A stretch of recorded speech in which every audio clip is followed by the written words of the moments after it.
Some of you have heard about saw palmetto and wonder, is it effective for people with thinning hair and hair loss issues? Well, the National Institute of Health believes that it is.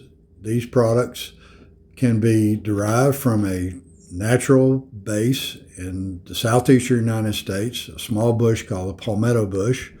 They take the berries, they use it in topical and oral ingredients that have shown increased hair density, increased hair count, and overall healthier hair, which will create a much better environment for anyone that's already experiencing hair growth and thinning hair issues.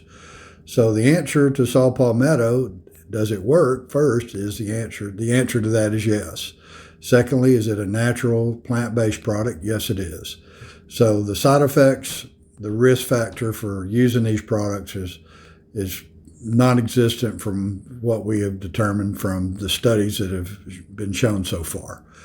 We at Biotin Extreme Hair Care use this in our hair restoration spray for people with hair growth and thinning hair issues.